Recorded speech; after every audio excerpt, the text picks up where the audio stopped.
Hola, buenos días. Yo quiero hablar de mi videocápsula y de mi historia familiar. En este caso voy a hablar de cómo afectó a mi familia el cierre de los ferrocarriles nacionales de Colombia. La historia del tren o de las vías ferroviarias en Colombia va desde 1800 hasta la actualidad. Se puede decir que como todo gran proyecto en este país fue un fracaso.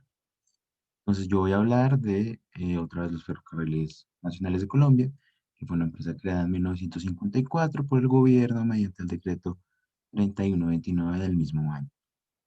Antes de eso, el sistema ferroviario estaba descentralizado, es decir, que cada región tenía su propia administración del mismo. Lo que se hizo con este decreto fue unir a todas esas regiones. Entonces, por ejemplo, había un ferrocarril central, uno al Pacífico, uno al Magdalena y uno al Santander. Posteriormente también se adquirió el de Antioquia y así se completaron 5 regiones pues, a administrar. Entonces, pues esta empresa hizo como el esfuerzo para desarrollar otra vez la vía ferroviaria en el país, pero el esfuerzo fue en vano. Hubo crisis institucionales, administrativas y financieras que hicieron que el Estado se tuviera que repensar si realmente era un proyecto viable. Por ejemplo, para 1987 había 3.300 kilómetros de vía, pero solo estaban 2.600 en uso, más o menos el 60%, y no se encontraban más del 20% de las locomotoras en operación. Entonces eso también dificultó mucho las cosas porque pese a que se hizo el esfuerzo, no había forma de que esto saliera a flote. Después de eso, estuvo la Ley 21 de 1988, en la cual se intentó como resolver el déficit, mandar adelante todo el proyecto, como reformar e intentar seguir adelante, pero tampoco se fue imposible lograrlo. Y pues después de estas reformas que fueron incluso radicales, pues para la estructura, se llegó al decreto 1586 de 1989, en el cual se decidió por liquidar a los ferrocarriles nacionales de Colombia. Esta liquidación duró más o menos 18 meses y en el 91, casi 92, se cerraron los ferrocarriles. Em, el edificio de ellos se encuentra muy cerca a la calle 13 con carrera 30, creo que es.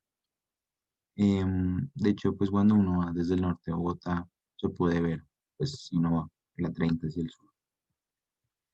Pues hoy en día, ¿qué hace el sistema ferroviario en Colombia? Maneja carbón, solo transporta carbón. La ventaja del sistema ferroviario es que pues es muy barato y pues es una inversión a largo plazo y no compite fuerte con un gremio tan fuerte como lo que es los camioneros aquí en el país. En cambio, se podrían complementar. Ahora, el- eh, acá hay unas desventajas que tiene el sistema ferroviario, que es que es muy difícil de lograr por la geografía que tenemos en el país, cosa que se ha notado y ha dificultado a lo largo de la historia nacional. Otra desventaja es que como aquí no sirve, es que todo sea allá, que todo genere plata de una, es una inversión a corto, perdón, no es una inversión a corto plazo. De hecho, normalmente cuando uno abre un sistema de líneas ferroviarias, las ganancias se empiezan a presentar a los 15, 20 años, cuando ya las vías están bien establecidas y las locomotoras no necesitan tanto mantenimiento. Antes de eso, solo genera pérdidas. Para mí esa es una de las razones pues, por las cuales el sistema ferroviario en el país no ha podido consolidarse, porque no es un negocio que te dé réditos de primera mano. Ahora, ¿cómo se relaciona con mi familia? Mi tía materna, la mayor, trabajaba desde 1976 en la revisión fiscal de los ferrocarriles, cosa muy conveniente porque pues ella estuvo enterada de todo el proceso de liquidación. Ahora bien, su esposo también estuvo ahí, por lo que la afectación de este acontecimiento histórico fue muy grande para su vida y para la de mi familia. Entonces, pues vamos a iniciar explicando un poquito la revisión fiscal. Cuando se liquida una empresa, pues hay como ciertas cosas. Lo primero que hay que hacer es vender todo y ver cuántos activos hay. Responderle al gobierno, a los accionistas, etcétera. Y hay una cadena de eslabones. ¿Qué pasa? Cuando se liquida, se paga hasta donde alcance. Entonces, si no se alcanzó, pues esa deuda ya se pagó. Lo importante es, como por así decirlo, pagarle al gobierno lo que se le debe. Entonces, los empleados estaban en el último eslabón, cosa que pues para mí me sorprendió que ella alcanzara a recibir una buena liquidación. Ya estuvo desde 1976 hasta el cierre. Esos son 86, son como 15, 16 años según el momento donde ella haya empezado. Entonces, pues allá la liquidaron con una buena cantidad de dinero, al igual que su esposo. Entonces, ella me contó que pues ella vivía un poco más abajo ay, no me acuerdo cómo se llama este robo, pero cerca a Mundo Aventura.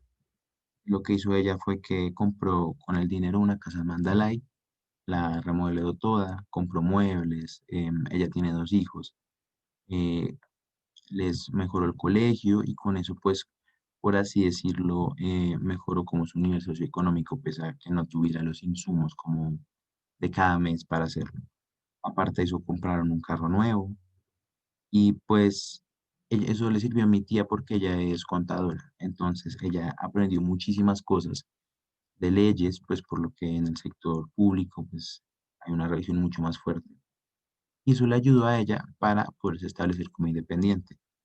Se estableció como independiente, compró oficinas y apartamentos y los arrendó. De hecho, los sigue arrendando, ya tiene renta del sistema inmobiliario. Pero me contó que durante el primer año hubo mucha incertidumbre. ¿Por qué?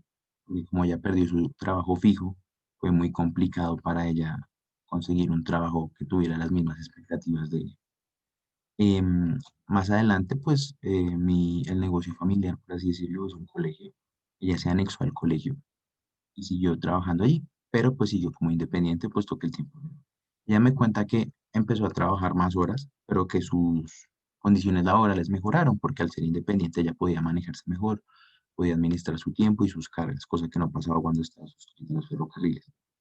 Aparte de eso, pues su esposo se volvió profesor de la Universidad Libre y ha hecho lo que tú quieras de posgrados nacionales e internacionales.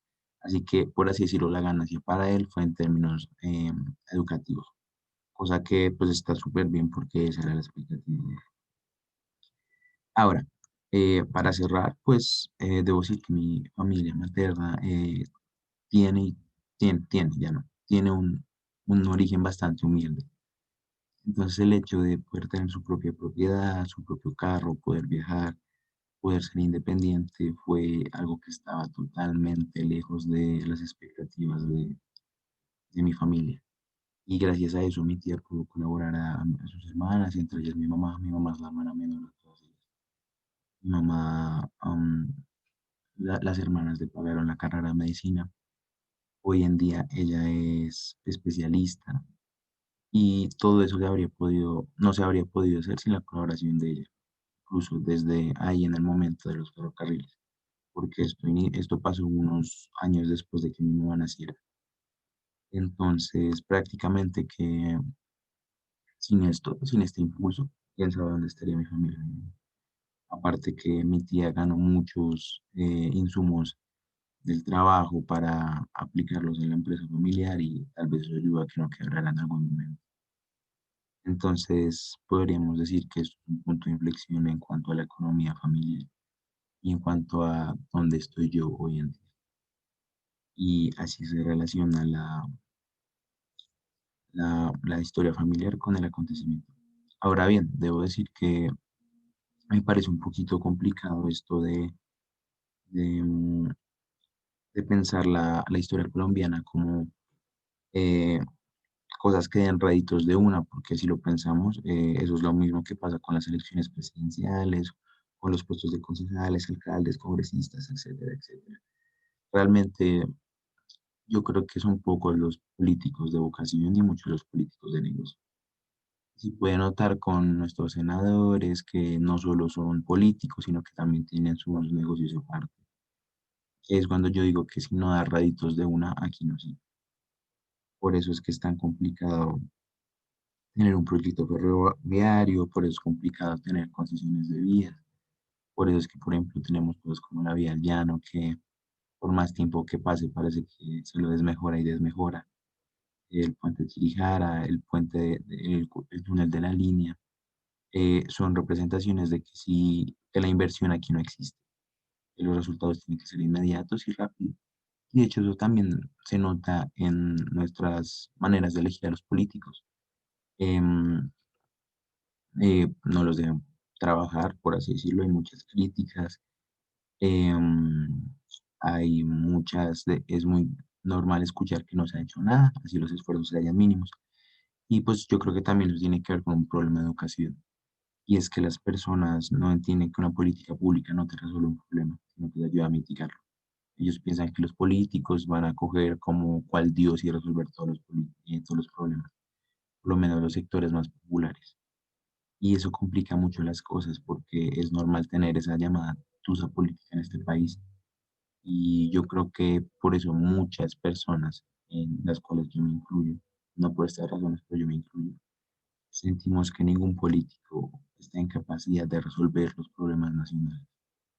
Mm, ya para cerrar, quería decir que esto es un claro ejemplo de que en Colombia hay proyectos que son necesarios porque desde hace muchísimos años no se han conseguido.